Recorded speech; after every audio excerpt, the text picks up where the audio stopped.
Seja bem-vindo ao canal da Terceira Igreja Presbiteriana de Cotia, uma igreja reformada que glorifica a Deus por meio de pregações expositivas e vida em santidade. A mensagem a seguir foi gravada em um de nossos cultos. Venha nos visitar no próximo domingo às 18 horas. Inscreva-se no canal e ative as notificações para receber novas mensagens. Para mais conteúdo, siga-nos também no Spotify e no Instagram. Assim diz a palavra do Senhor. Mateus capítulo 3, versículo de número 1. Naqueles dias, apareceu João Batista pregando no deserto da Judeia. Ele dizia: arrependam-se, porque está próximo o reino dos céus. Pois é a João que se refere o que foi dito por meio do profeta Isaías. Voz do que clama no deserto: preparem o caminho do Senhor, endireitem as suas veredas. João usava uma roupa feita de pelos de camelo e um cinto de couro. O seu alimento era gafanhotos e mel silvestre. Então os moradores de Jerusalém e de toda a Judéia e toda a região em volta ao Jordão iam até onde ele estava, e confessando os seus pecados eram batizados por ele no rio Jordão. Quando João viu que muitos fariseus e saduceus vinham ao seu batismo, disse-lhes: raça de víboras, quem deu a entender que vocês podem fugir da ira que está por vir? Produzam fruto digno de arrependimento. E não pensem que podem dizer uns aos outros: temos por pai Abraão, porque eu afirmo a vocês que Deus pode fazer com que destas pedras surjam filhos a Abraão, e o machado já está posto à raiz das árvores. Portanto, toda árvore que não produz fruto bom é cortada e lançada ao fogo. Eu batizo vocês com água para o arrependimento, mas aquele que vem depois de mim é mais poderoso do que eu, do qual não sou digno de carregar as sandálias. Ele os batizará com o Espírito Santo e com fogo. Ele tem a pá em suas mãos, limpará a sua eira e recolherá o trigo no celeiro, porém queimará a palha no fogo, que nunca se apaga. Até aqui a palavra do Senhor. Vamos orar? Pai eterno, pedimos mais uma vez que o Senhor nos ilumine. Nos dê a entender o que a Tua palavra quer de nós. Nos faça aplicar as verdades ditas nesse sermão em nosso coração, ó Pai. Pai eterno, tira da boca do pregador qualquer coisa que seja dele e não venha de Ti.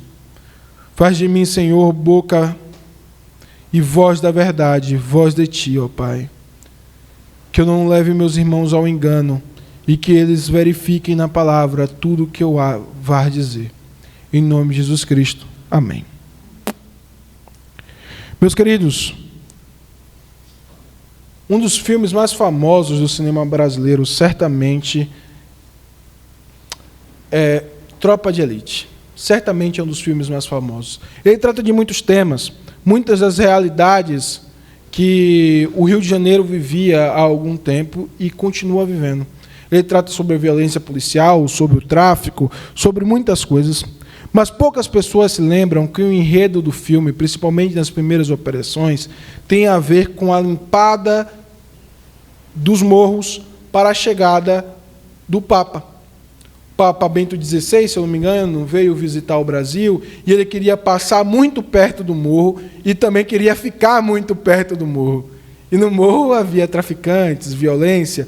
Então, as operações do início do filme tratam-se de uma limpeza daquela área para a chegada de alguém tão importante. Esse papel era feito muito antes desta época. Era feito desde a antiguidade por homens chamados arautos.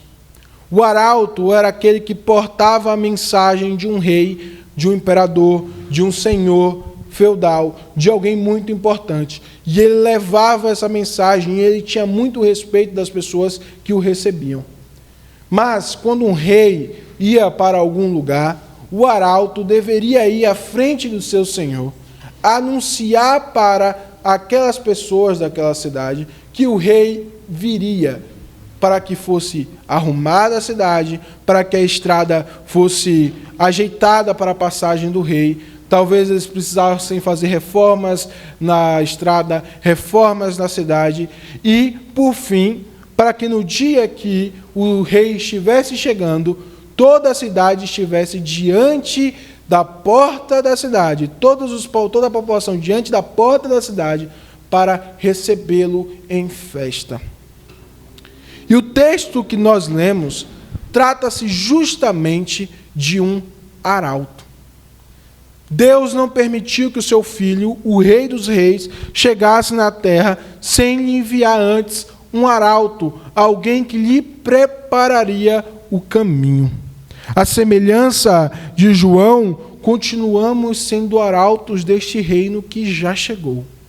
É por isso que o tema do nosso sermão de hoje será: seja um arauto de Cristo. Seja um arauto de Cristo. Veja como a narrativa nos leva a entender o que é ser um arauto de Cristo. Ser um arauto de Cristo, em primeiro lugar, é pregar o arrependimento. Então, seja um arauto de Cristo pregando o arrependimento. Olha, Mateus começa dizendo assim: naqueles dias apareceu João o Batista. Veja, ele anuncia desta maneira, porque João Batista, para aqueles que vão ouvi-lo, para o seu público original, é um homem conhecido. João era um homem conhecido no primeiro século e reconhecidamente um profeta. João Batista era reconhecidamente um profeta. Isso é importante, porque os judeus, eles não acreditam em nenhum profeta depois de Malaquias, nenhum profeta levantado depois de Malaquias. Então, entre o Novo e o Antigo Testamento, ficou-se um hiato, sem profetas, sempre quem fosse levantado por Deus para pregar a sua palavra diretamente vindo dele, sem alguém que instigasse ao povo a voltar à lei. Esse era o serviço do profeta. Quando o povo se desviava de sua aliança, quando o povo se desviava da lei do Senhor, o Senhor levantava um homem, um profeta, que era ordenado a pregar contra o povo, para que o povo se arrependesse e voltasse aos seus caminhos. E não havia tido profeta por 400 anos. Era como se o Senhor tivesse abandonado aquele povo. Não tinha profeta por 400 anos. O povo já não ouvia mais ninguém dizendo: volte ao caminho. Então se levantou um homem, reconhecidamente um profeta, chamado João.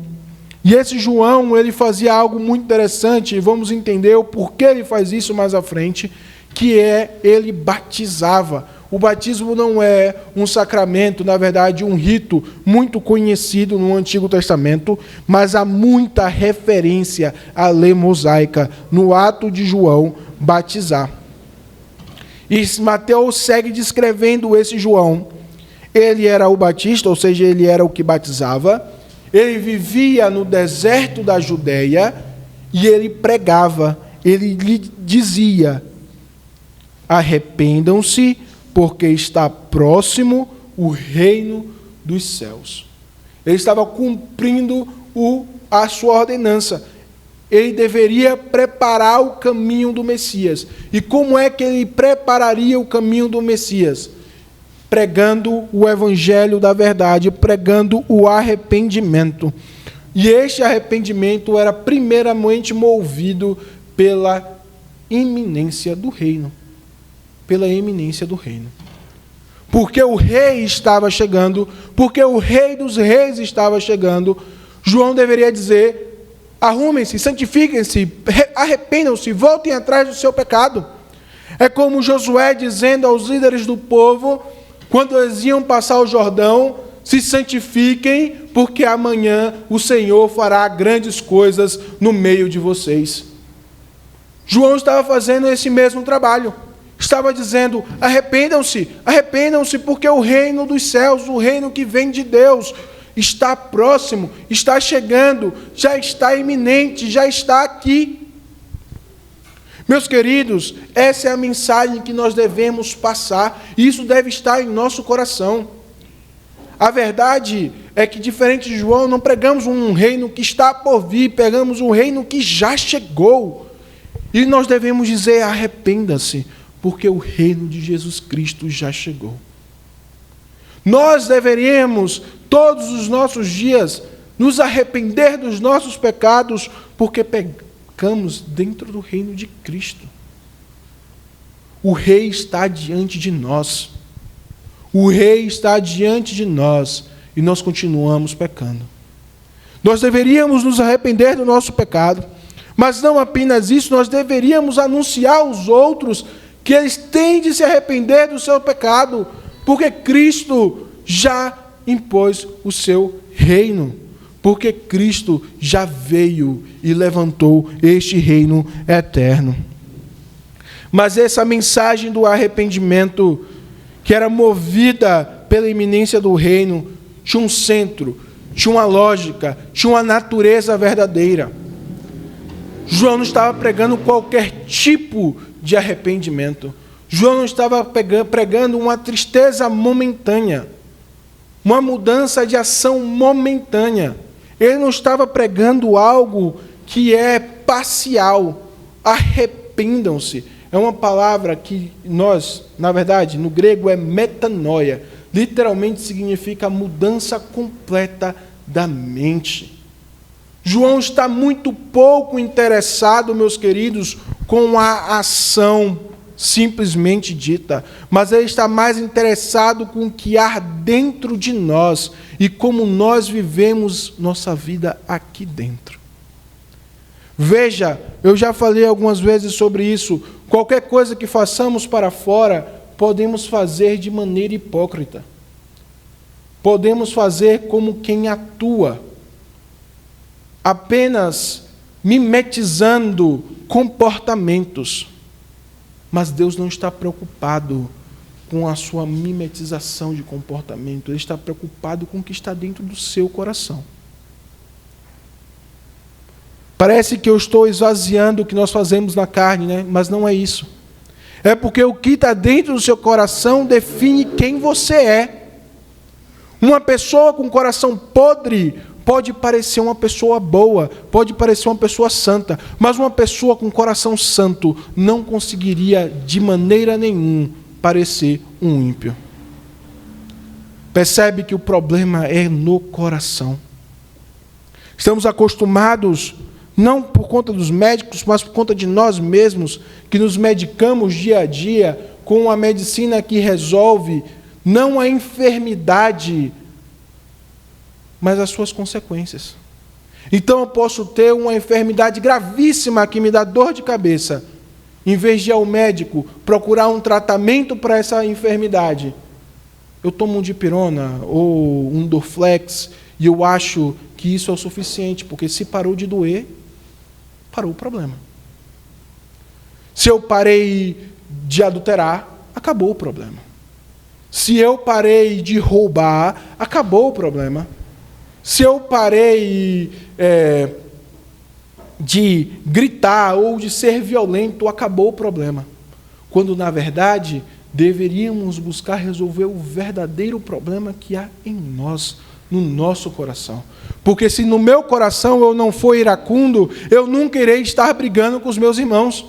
Se no meu coração não houver adultério, eu não adulterarei. Se no meu coração não houver o desejo de ter o que é do outro, eu não irei roubar.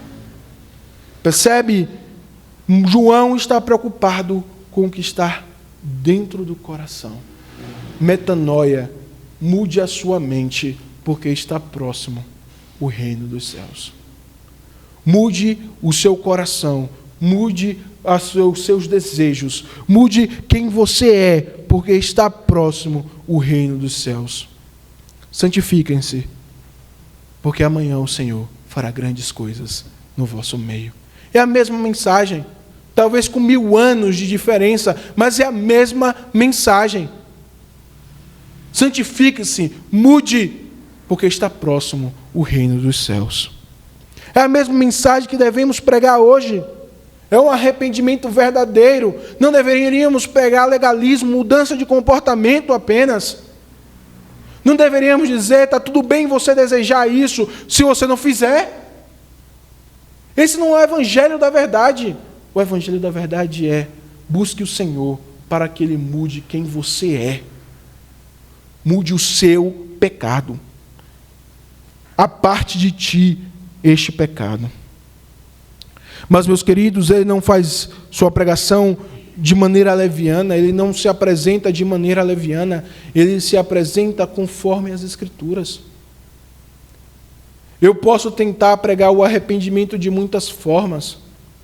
Quando eu falei que muitas vezes mudamos o Evangelho, é porque eu estou preocupado com a técnica em que eu vou aplicar para encontrar o perdido. O que é que eu vou fazer para atraí-lo, para que ele escute o Evangelho?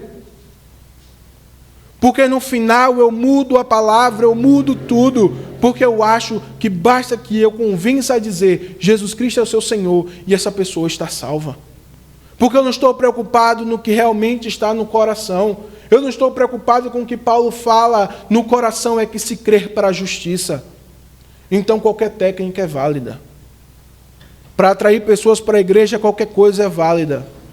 Existem coisas que não são pecaminosas em si mesmas, mas que denotam, na verdade, o que a igreja está fazendo para alcançar números e não corações.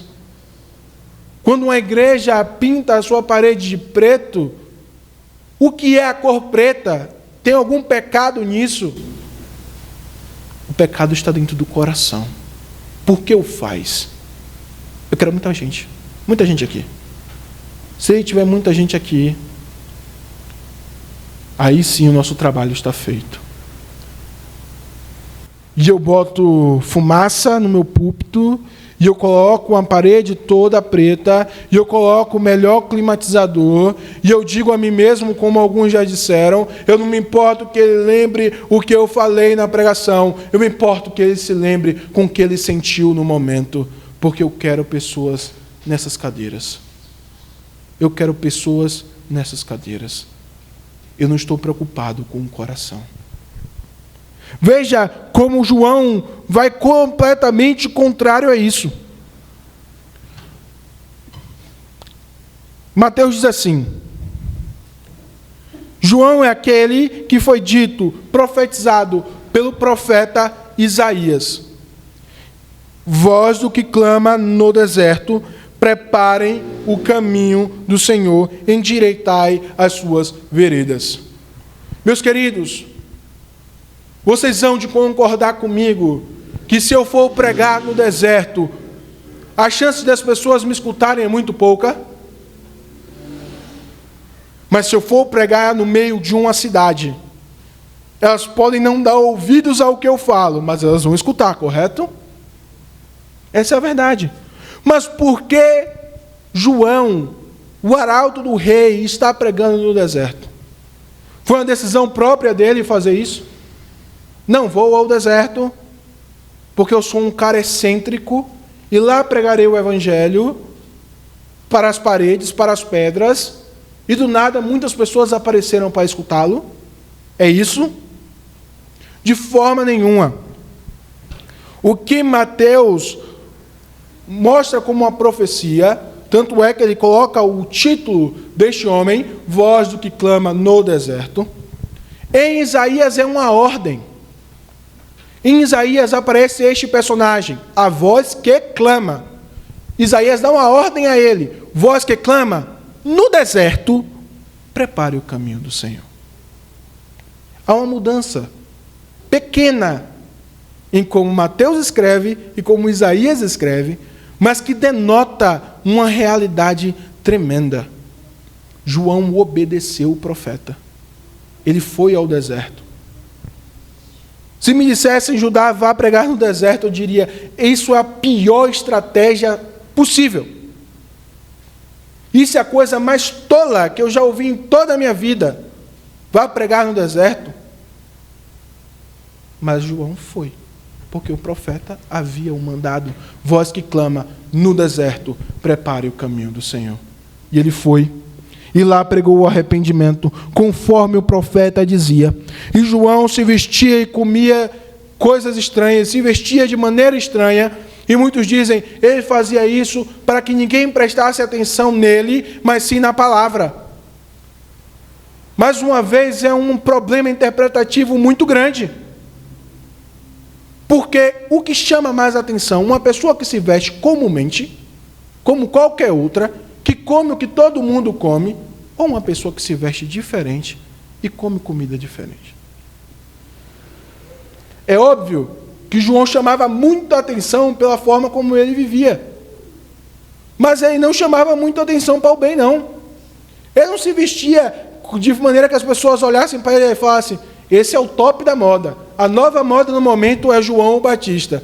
Ele se veste com pele de carneiro e come insetos. Ninguém olhava para o João como o top da moda do momento. Na verdade, nós vamos ver que o próprio Cristo vai dizer que as pessoas o repreendiam. Aí ele fala assim, dizes, João Batista não bebia, não comia, e vocês o rejeitaram. Agora vem o Filho do Homem, come e bebe, e vocês dizem, tem demônios. A verdade é que as pessoas olhavam para João Batista como ele era, com repulsa. Mas ele continuava pregando o Evangelho, e as pessoas continuavam vindo ouvi-lo. Sabe o que essa lição nos ensina? Que não dependemos de parecer com que agrada ao mundo para que as pessoas escutem a mensagem do Evangelho. Na verdade, por muitas vezes, temos que desagradar o mundo, porque temos de viver de uma maneira que denote, eu sou cristão. Então, minhas roupas devem denotar, eu me visto com modéstia, eu não sou um ímpio, eu sou cristão. O que é se vestir com modéstia eu não vou comprar coisas muito caras, porque são desnecessárias. Eu não vou querer me mostrar como muito rico. Eu também não vou ser sensual. Isso é modéstia. Eu vou me vestir de maneira adequada, porque eu sou cristão.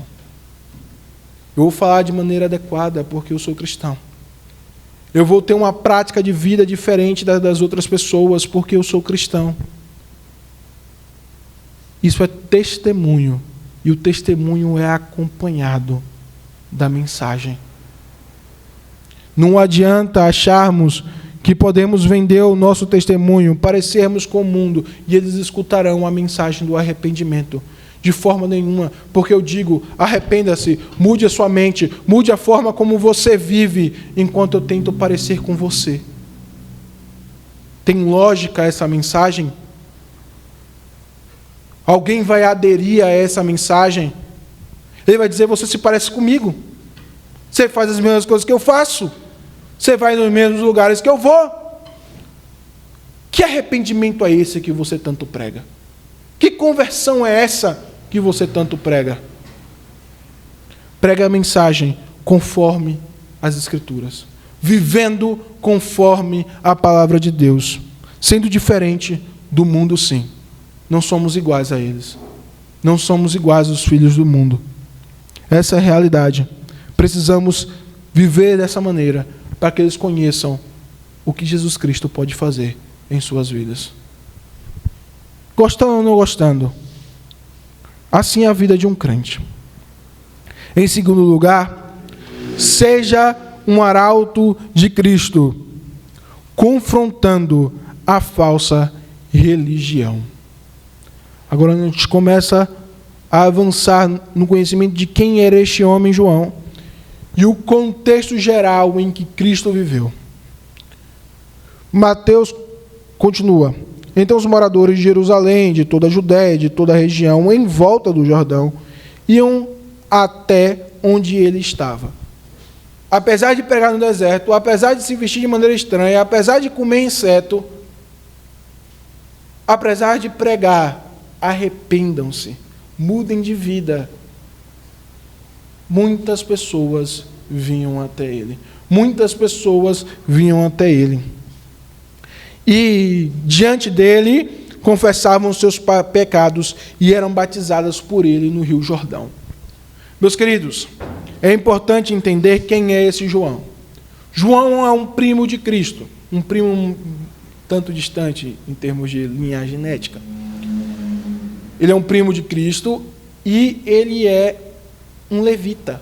Ele é da tribo de Levi. Como sabemos disso? Lembra que seu pai, Lucas vai narrar isso, quando houve a profecia de que vai ter um filho, o seu pai era o quê? É um sacerdote que está lá no templo fazendo o seu dia no templo. E é no templo que ele ouve a mensagem do Senhor. E fica mudo, porque desacreditou. Mas é no templo. João é um descendente, então, dos sacerdotes. Um primo de Cristo, quase um ano mais velho. Nós vamos ver no próximo momento, no versículo 13 em diante, que Cristo vem se batizar, iniciando o seu ministério. Então é uma questão de lógica. Cristo inicia seu ministério com 30 anos. João deve ter 30 a 31 anos nesse momento. E por que isso é importante? Um sacerdote começava o seu ofício com 30 anos. Então João não tinha que estar no deserto. João tinha que estar no templo, começando o seu ofício sacerdotal. Mas ele não está no templo, ele está no deserto pregando o evangelho. E no deserto, ele ainda como profeta, age um tanto como um sacerdote. Lembra-se que havia algo chamado Dia da Expiação no Antigo Testamento. Capítulo de número 14 de Levíticos, se eu não me engano. Exatamente no meio do livro de Levíticos. O livro de Levíticos, terceiro livro da Bíblia, é um livro composto de forma quiástica. O que é um quiasmo? Quiasmo é uma forma de poesia muito comum na língua hebraica, que existe na nossa língua também, mas é muito comum na língua hebraica, que funciona como um sanduíche. O que é assim? A primeira parte se corresponde com a última parte. Então, a segunda com a penúltima, a terceira com a antepenúltima, e assim sucessivamente. O livro de Levíticos é dividido em 4 partes. Na verdade, 7 partes, né? Em que a primeira corresponde com a sétima, a segunda corresponde com a sexta, a terceira corresponde com a quinta e a quarta é o centro, é o principal, é o que todo o livro está focando. Isso é a estrutura quiástica do livro. E esse centro é o dia da expiação. Porque o livro que trata da lei sacerdotal, das leis cerimoniais, tem como centro o dia da expiação. É porque o dia da expiação era a coisa mais importante no culto judaico. No culto do Antigo Testamento, não havia nada mais importante do que o dia da expiação. O dia da expiação era o dia em que o sumo sacerdote tinha que se lavar antes, trocar a sua roupa, ele tirava aquela roupa sacerdotal, uma roupa cara com joias que representavam a riqueza do próprio Deus, ele tirava isso, se vestia de uma roupa de linho branca, pura, completamente pura. Então, ele sacrificava um animal e entrava no Santo dos Santos. Essa era a única vez no ano que o sumo sacerdote podia entrar no Santo dos Santos. E no Santo dos Santos, ele deveria pegar o sangue daquele bode, daquele cordeiro, jogar em cima do propiciatório, de maneira que o sangue do cordeiro cobrisse o pecado do povo. O propiciatório é a tampa da Arca da Aliança. Dentro da Arca da Aliança havia a lei do Senhor quebrada. E o sangue do cordeiro cobria o propiciatório. De maneira que Deus não podia mais ver o pecado do povo. Essa era a lógica do dia da expiação. Então, aquele sumo sacerdote vinha, pegava o sangue e saía aspergindo, jogando sobre os utensílios do templo, jogando sobre os sacerdotes. Então ele saía do pátio, do santo lugar, saía para o pátio dos homens e aspergindo sobre o povo. A lógica era esta: há uma purificação que acontece dentro e vai purificando de dentro para fora. João, então, representa essas mesmas coisas com a água agora. Assim como o sacerdote era banhado de maneira que purificasse-o para que ele pudesse entrar no Santos dos Santos, agora João está purificando aquele povo de seu pecado por meio da água.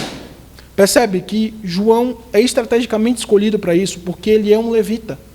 Ele é um filho de Arão. Ele é e deveria ser um sacerdote, um mediador que pudesse lavar, purificar o povo de seu pecado. Purificar o povo de seu pecado. Sabendo disso, aparece dois grupos que vêm de Jerusalém, vêm das cidades. Esses dois grupos são fariseus e saduceus. Esses dois grupos são extremamente importantes na interpretação do Evangelho. Esses são os que nós vamos reconhecer claramente como sempre aqueles que disputam com o Senhor, vão sempre estar lá querendo pregar peças, querendo de alguma forma enredar o Senhor em algum problema, e por fim são eles que vão apresentar acusações de matar Cristo.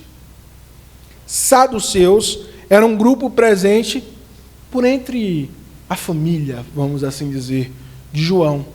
Saduceus era um grupo político presente entre os sacerdotes. Esse grupo era um tanto mais liberal em sua interpretação das Escrituras. Eles não acreditavam em milagres, eles não acreditavam em ressurreição, eles não acreditavam em nada disso. Aparentemente, eles só acreditavam nos sacramentos. E eu tenho uma desconfiança muito grande que nem nisso eles acreditavam. O sacramento só era uma maneira de ele manter o seu poder. Afinal, eles são sacerdotes. E sacerdotes precisam do sacramento. Fariseus, em geral, estavam relacionados não aos sacerdotes, mas os fariseus estavam relacionados aos escribas. Quem eram os escribas? Os escribas, no momento em que Cristo nasceu, os escribas no mundo de Cristo, eram aqueles homens incumbidos de ensinar a palavra da verdade. Os escribas no Antigo Testamento eram aqueles que copiavam a palavra. Uma vez que eles já copiaram a palavra e que existiam aquelas casas chamadas casas de estudo ou sinagoga, casa da lei, lá na casa da lei, lá na sinagoga, os escribas ensinavam. Tanto é que é dito por Jesus que na cadeira de Moisés, ou seja, aonde é ensinado a lei de Moisés, está sentado os escribas e os fariseus. Eles não eram tão confiantes em todo o resto do Antigo Testamento, mas eles ensinavam e eram mestres da lei mosaica, dos primeiros 5 livros. E também eles colocavam as suas próprias doutrinas, as doutrinas orais, os costumes orais. Então você tem esses dois grupos, fariseus e saduceus. E João, vendo que eles vinham, veja, João está pregando o Evangelho. João está dizendo para se arrepender. E aí aparece um monte de gente vindo. Eles não estão querendo se arrepender? Como é que João diz? Vá embora, vá produzir fruto de arrependimento. O que João está dizendo é: vocês não vieram aqui para se arrepender coisa alguma. Vocês vieram aqui por conta dessa sua falsa religião. E que falsa religião era essa? Primeiro, eles falavam assim, muito possivelmente: eu não creio nesse João. Inclusive, num dos evangelhos, os fariseus vão perguntar a Cristo, inquirir Cristo alguma coisa, e Cristo pergunta: primeiro me responda, o batismo de João era da terra ou era do céu? E eles ficam, porque eles não acreditam que é do céu. Contudo, eles não podiam dizer que era da terra, porque o povo acreditava que João era um profeta. Então, os fariseus estavam vindo, mas porque o povo acreditava naquele homem, e como se dissesse: ora, ele diz para nos arrependermos, ele diz que vai nos batizar, eu não acredito nisso, mas se o que ele está dizendo é verdade, vai ser bom que eu seja batizado. Então vinham para ser batizados por esse João.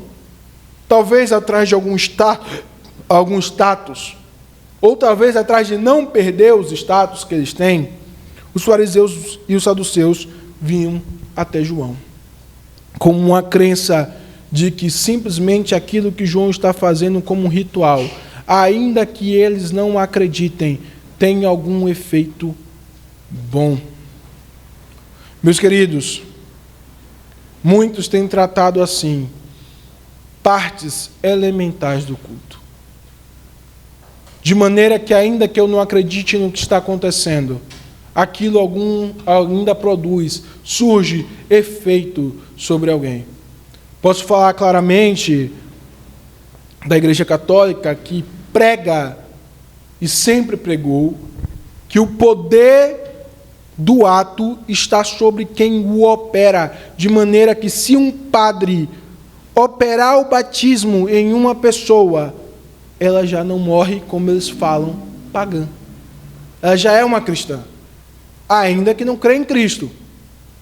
Ela vai para o purgatório, não vai para o céu, porque o poder do que foi operado por ele é o suficiente. Você pensa que isso passou, mas com certeza não passou, porque há muitos pastores, ou ditos pastores, passando por cima de cidades inteiras, enquanto aspergem água e dizem estar batizando uma cidade para Cristo. Parece cômico, mas acontece. Por quê? Porque acham que o poder do que está operado está naquilo que foi operado. O poder do batismo está nele mesmo, e não nas convicções internas do coração, e não no Espírito que opera essas convicções. Eles queriam algum tipo de status, eles queriam algum tipo de resolução, eles queriam dizer: se é verdade mesmo que esse reino chegue, eu pelo menos estarei batizado.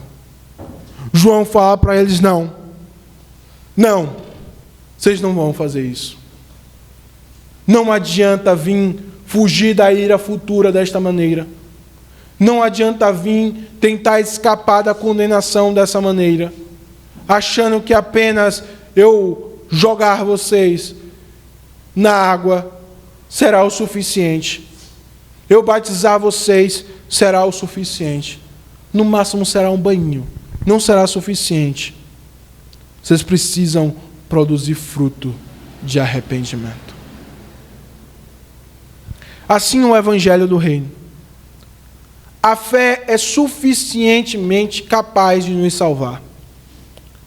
Mas a fé que salva o homem é aquela que também produz bons frutos.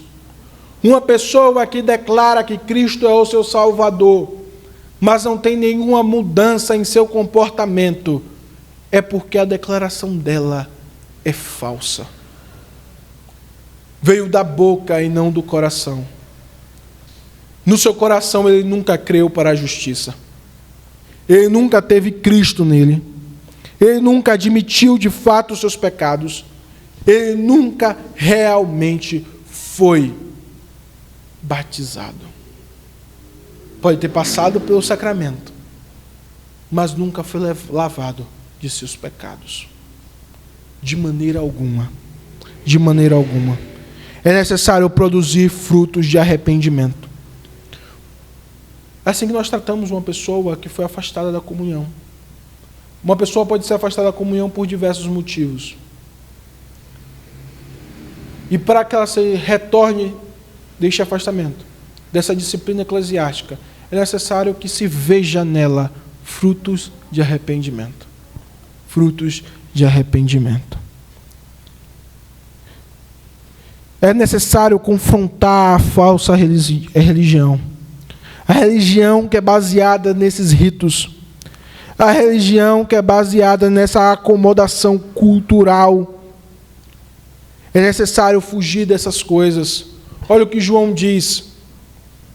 Não diga em seu coração, e nem uns para os outros, eu tenho por pai Abraão. Havia uma acomodação cultural. Era como se eles dissessem: nós somos filhos de Deus, porque Abraão é filho de Deus, logo estamos salvos por conta de Abraão. Todos os judeus estão salvos por conta de Abraão. A acusação de João é clara: não diga isso. Não diga uns para os outros essas coisas. Esse tipo de acomodação cultural é falso.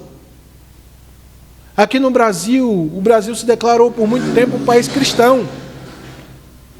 Pessoas até hoje se declaram católicas, apostólicas, romanas, sem nunca terem pisado em uma igreja. Ou pisando uma vez a cada 3 anos, 4 anos. Porque não é sobre praticar, mas sobre ser cristão. Por quê? Porque minha família é, porque eu conheço, eu já ouvi falar de Jesus, eu digo que sou cristão, então eu sou cristão. Há um filósofo que, antes ateu, agora agnóstico, diz assim: eu sou um cristão cultural, ou seja, a minha cultura é cristã. E alguns crentes batendo palma dizendo: ele se converteu. Se converteu ao quê? A quem? A um cristianismo cultural? Ou ao Senhor da verdade? Ou àquele que de fato morreu em seu lugar? Ou ao Rei dos Reis eterno, Jesus Cristo? Não existe acomodação cultural. Todos são filhos de Deus, é o que o mundo diz. Todos nós somos filhos de Deus. Todas as religiões levam Deus, de todo mundo é filho. Deus ama todos nós igualmente. O que a Bíblia diz é: apenas aqueles que fazem a sua vontade, apenas aqueles que estão em Cristo são seus filhos. É isso que a Escritura diz. Não há acomodação cultural. João está dizendo: vocês podem gritar a berros que são filhos de Abraão, mas até dessas pedras Deus pode fazer homens como vocês. Não mudem nada. O verdadeiro filho de Abraão é aquele que creu verdadeiramente no Evangelho. É Cristo que diz: se são filhos, vocês praticam a obra do seu pai. Ele fala isso em João. Mas vocês não praticam a obra de Abraão. Abraão creu e por isso foi salvo. Vocês não praticam a obra de Abraão porque vocês me negaram. Abraão viu o meu dia e se alegrou. E vocês querem me matar. Então vocês não são filhos de Abraão. Vocês praticam as obras de seu pai. E o seu pai é o diabo. Mentiroso, assassino, idólatra desde o princípio. Confrontar a falsa religião é extremamente importante. É extremamente importante. É o legalismo, é os falsos costumes, é aquilo que não agrega ao Evangelho, os ritos que ignoram a realidade do Evangelho. É necessário falar para igrejas, para irmãos, para aqueles que se dizem irmãos: sua religião é falsa se você não segue o Deus verdadeiro. Se você não muda a sua vida verdadeiramente.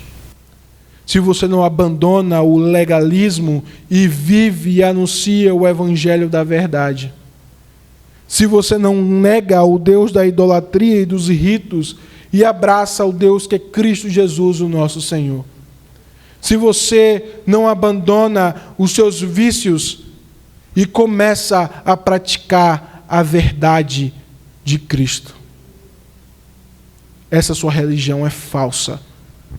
Se você continua vivendo como você sempre viveu e não muda o seu caminho, não muda a sua mente, não muda o seu coração.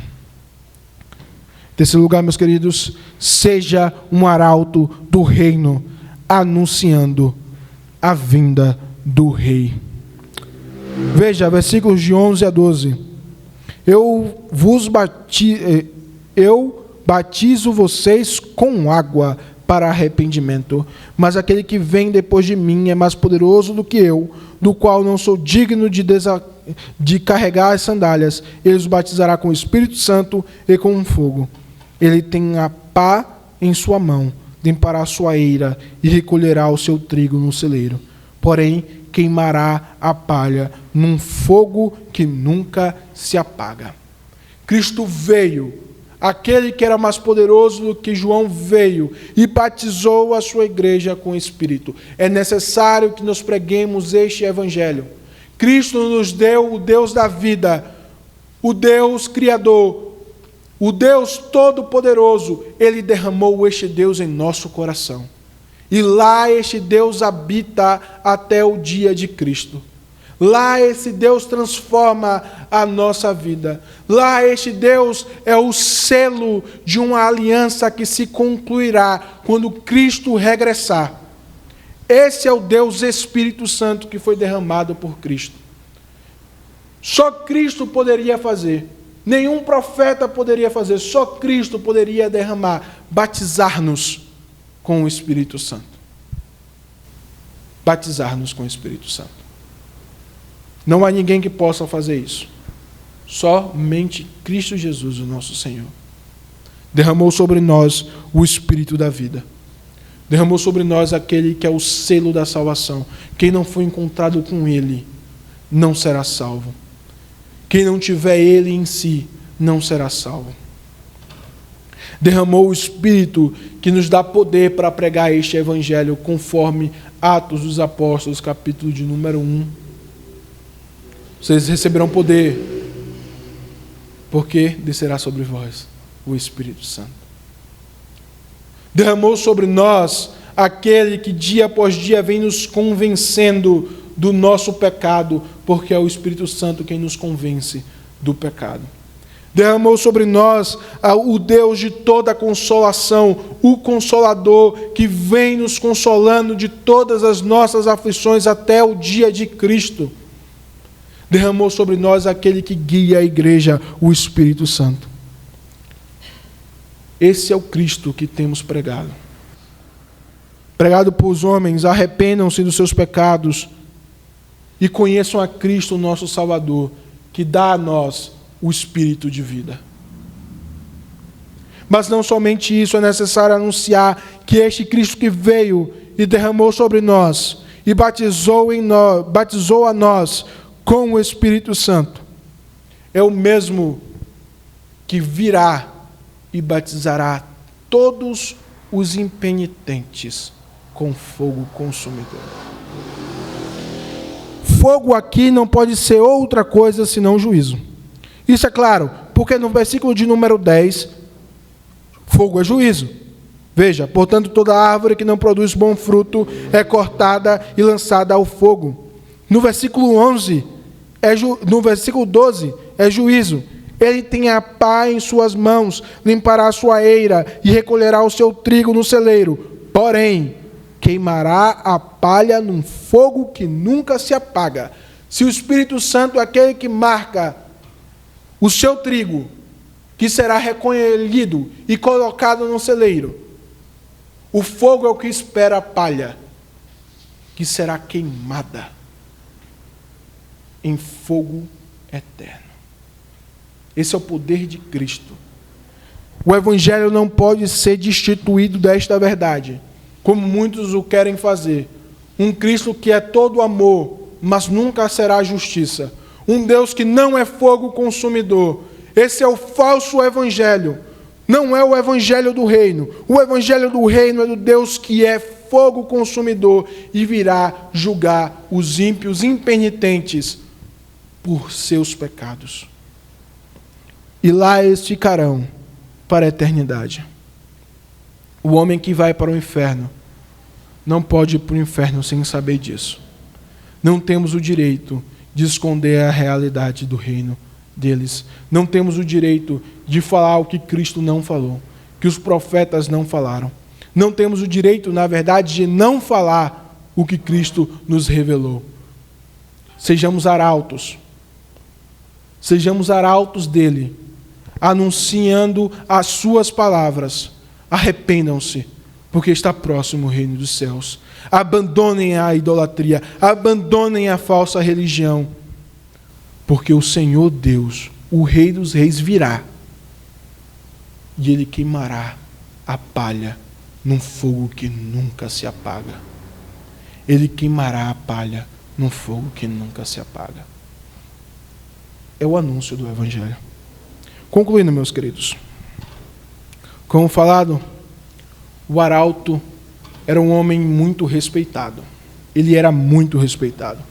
Os inimigos não podiam matá-lo. Isso era considerado algo de extrema falta de honra em termos de guerra. O arauto era um homem muito respeitado, mas ele não tinha poder de mudar a palavra do seu Senhor. E não tinha poder de não anunciar a palavra do seu Senhor. Sejamos arautos fiéis. Anunciemos a palavra de Deus aonde quer que Ele nos mandar.